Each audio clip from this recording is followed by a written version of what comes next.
Okay, in this case study, we are going to look at a 40-year-old male and cover a situation, a scenario that I hear quite often, which is, hey, I want to put X amount of dollars into a whole life insurance policy because I love the core benefits: safe, liquid, tax-free area to position money. I can borrow against it and invest in my real estate, but I don't want to have to pay forever. Like, I want to pay 10 years and that's it, Steve.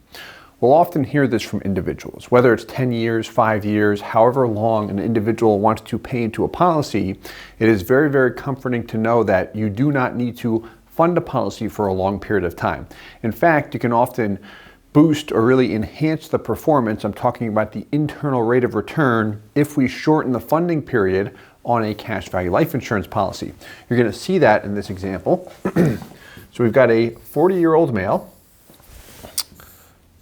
Desired funding period, 10 years. We're going to look at that. Also an option where he continues to fund. If he says, hey, I still have some excess cash, I don't know where to put it, let me continue to put it into a policy. But what we're going to look at here is a large amount of money going into the product, $250K per year for 10 years.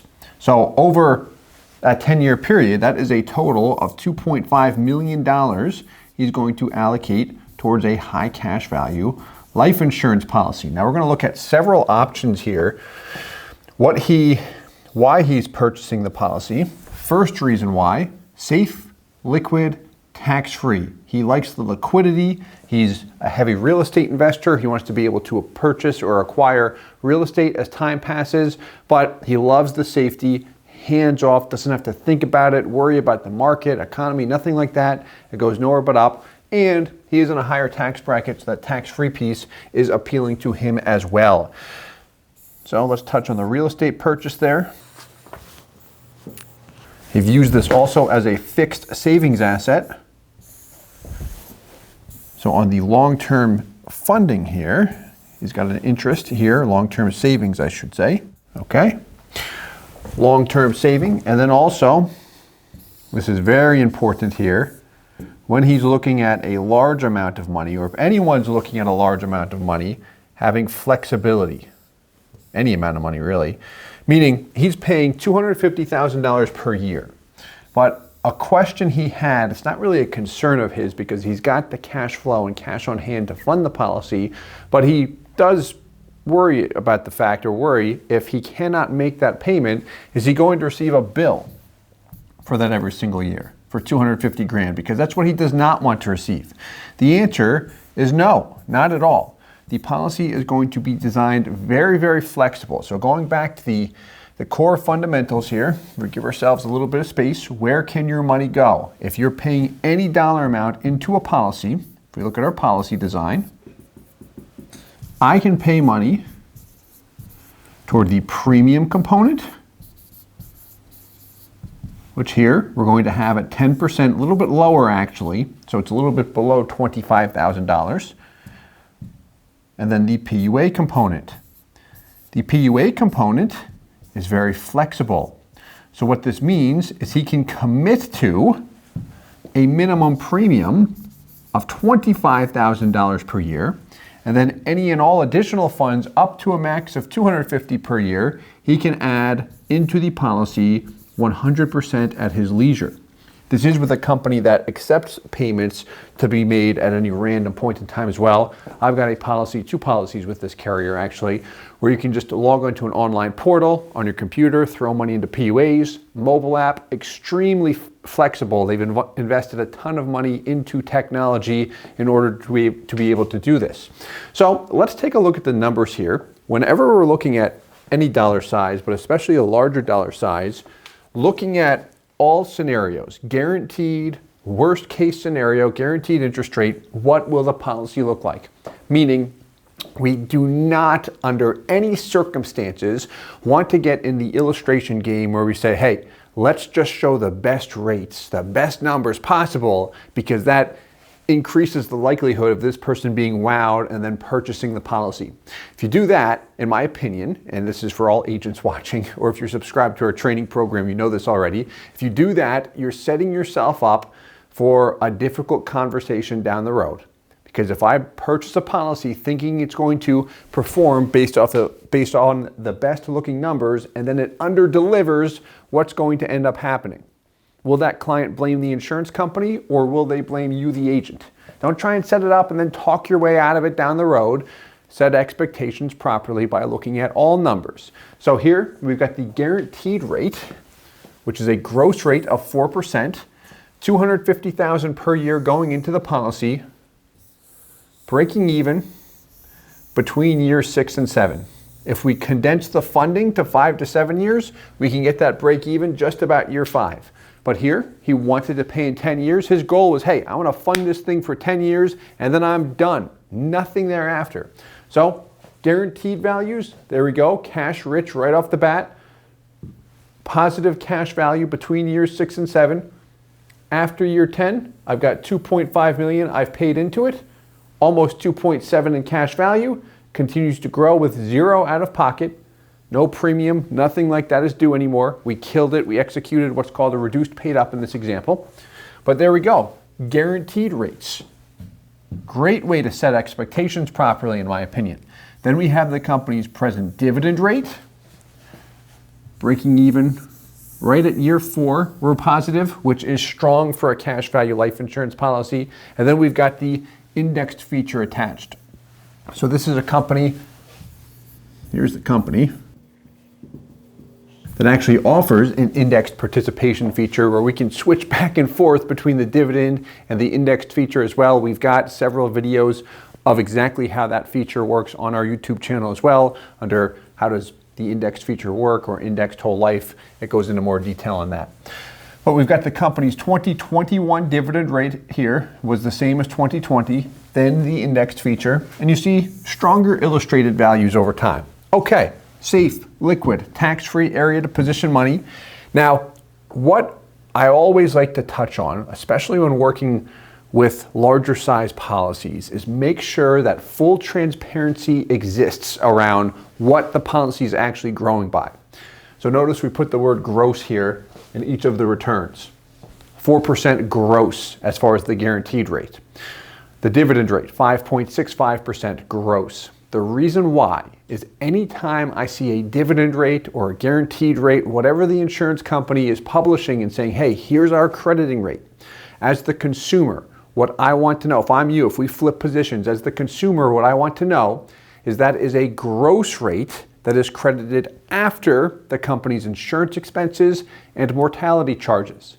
Meaning, when I actually look at the net internal rate of return, what it's actually growing by each year, you will not see 4%. What will we see? Let's take a look. So let's plug in our formula here. We've got it pre-built. There we go. So first 3 years in this example, based on the guarantees, are negative. So specifically, to go into more detail here, year 1, I pay in $250,000. I have $220,000 in cash value. No matter how we slice that, I don't care if the company has a 100% dividend rate that they credit. If that's my cash value, my IRR, internal rate of return, net performance, is just about a 12% hit there. Negative 11.9%. Next year, it grows from 220 to 464 when I have paid in 250. Annual IRR isolates what I'm earning each year. So I'm negative 1.3%. Next year, negative 1.2. Then it starts to pick up 0.01%.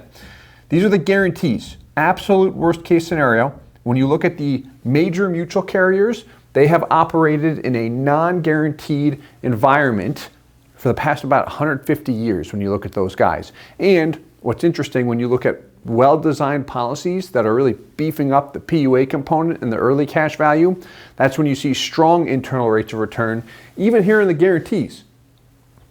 Look at this, right? So I've got a healthy death benefit as well, but if I'm earning 3.3%, what's the third core benefit that we always touch on with cash value life insurance? Tax-free, safe, liquid, tax-free. even if that was taxable as an alternative to just parking money in any fixed asset, maybe I've got a ton of money in cash, that is attractive in my opinion. And this does not even go into what I can do with leveraging the policy, the income tax-free death benefit. That's the guarantees alone. And we can run it further, but let's look at the other rates here. So before I do that actually, here is the point I was making that I want to make sure I lean into here. Guaranteed rate, gross rate of 4%. At what point in time do you see this hit 4%? It does not. That is an expectation that must be set, we must be made aware of up front, because so many times, I saw this more so early in the industry working for other individuals, where people were told, here's what you're earning with this life insurance policy. Look at this great shiny dividend rate. And it's not true. I want to look at the net performance at the end of the day. What is it actually growing by? So let's take a look at the IRR on our other guys here, the dividend and indexed feature. The nice thing is about Excel, you can just copy and paste it right on in there. Isn't that great? You can tell I'm a nerd, right? With life insurance. It's fun though. I love this stuff. All right. So gross dividend rate, 5.65%, tops out at what in this example? About 4.15%. We'll always mention that whatever our dividend rate or guaranteed rate, that's a gross rate, the net IRR will typically fall anywhere from 1 to 2% below the dividend rate, or whatever that advertised rate is. And this demonstrates that. Here, tops out 4.15%. That's about a point and a half. It's exactly 1.5% below 5.65%. There we go. Right smack dab in the middle between 1 and 2%. It cuts. We see it come down 1.5%.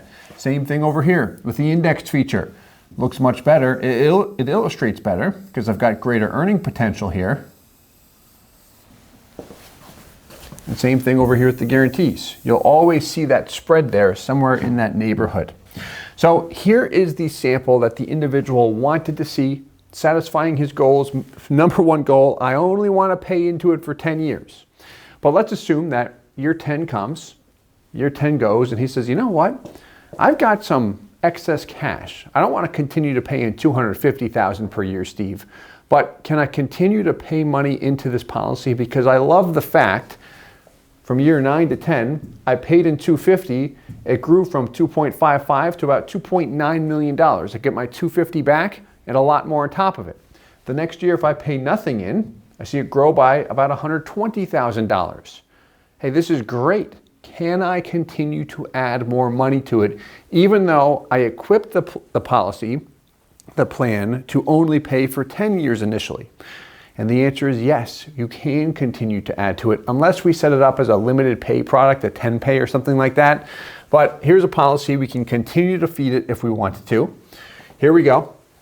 So this is the exact same policy, and in fact, you're going to see this in the first 10 years. Everything's identical. Make that a little bit bigger. There we go. Perfect. So everything's identical for the first 10 years. Break even guarantees year 6 and 7. Dividend and index year 4. And what happens?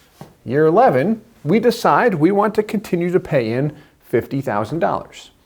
Our true base premium in this example is $23,000, a little bit lesser than 10%. That's sweet, right? A little bit lesser than 10%.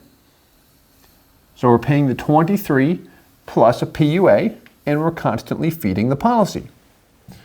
And we can continue to do that with this guy almost up until age 100. It's about 94, 95. Point being is if we decide, hey, I want to continue to feed the policy, can absolutely do so. We do not have to predetermine anything when we first start the policy, just like the funding. $250 per year. Does that mean I'm obligated to $250,000 per year? Going back to the conversation of, hey, I want the ability to pay in $250, but I do not want to get a bill for it under any circumstances. Exact same thing. I can easily commit to the minimum premium only and then throw excess funds into PUAs up to a total of $250 per year. very flexible in that respect. So good items to know if my goal is to really maximize this as a fixed savings asset and then have it available for other opportunities, be it my real estate portfolio, long-term savings. There's the core benefits. So a lot of information on this one. Hopefully you found it helpful. Hopefully it applied to your situation or something similar. Any questions, feel free to reach out anytime. And as always, I hope this helps. Hey guys, Steve Parisi here. If you enjoyed the content you just saw, please subscribe, like, and hit the notification bell for future videos. If you'd like more information or to see some custom policies for yourself, feel free to call or email our offices at the contact information below.